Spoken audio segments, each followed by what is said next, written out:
And what did Churchill say? Never trust the experts.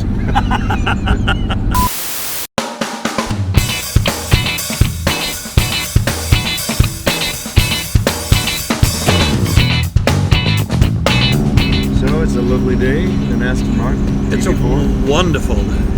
I love the DB4 and I love the open headlights, the lines on it. I just think it's the quintessential Aston of the 1960s. And you know, I think this is my favourite car, David. Do you know why? No, why? It was my very first day at work. We went out, my boss and I, and he took me in this Aston Martin DB4. Understand that the only thing I'd ever driven really was a minivan. And somehow I managed to stall. And you know, David, it must have taken me 5 minutes to start the car. Oh. And by the time I got it started, I was able to show what I could do in it. Yes. And it was one of the most exhilarating moments of my life. And one day, David, when I've saved up enough, you'll see my hand going up somewhere. All right. Saying, David, I'd love a DB4. I grew up in the hobby. I have grown up around a lot of our clients, and I work with my friends. I say to people frequently that I don't know how to do anything else, and it's true. There's nothing else I know how to do. I'm not sure I've ever told you this, but the first auction I ever did was pens of chickens.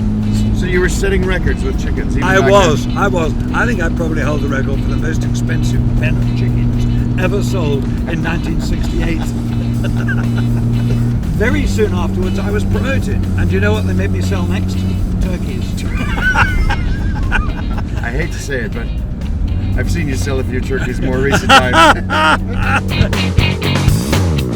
The first time I ever saw you as an auctioneer was you taking our first auction. You had employed me without ever seeing the auction. You're a brave man. I remember the moment I met you. I remember the very first moment of you walking down the steps of the Randolph Hotel in Oxford. Yes, I had had quite a day. I had just flown in, and it was one of your lovely English days.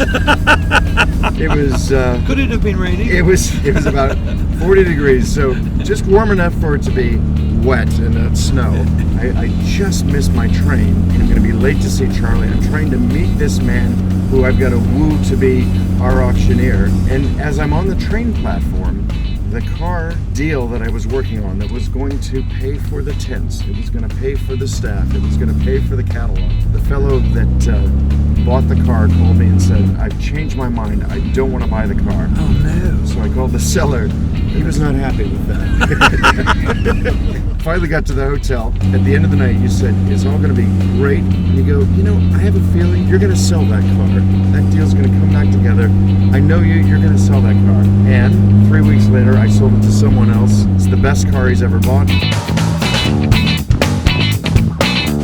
Like to play a round of golf? I'd love to. There's enough golf courses around here. There are some golf courses, not until tomorrow morning. You like the speed, I like the comfort. Shows the difference in our age. Well, you know, I didn't want to say anything, but this is a beast.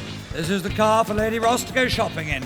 Have you got any rooms in your house painted Viper green? No, I don't. But if I had this in my garage, I might sleep in my garage.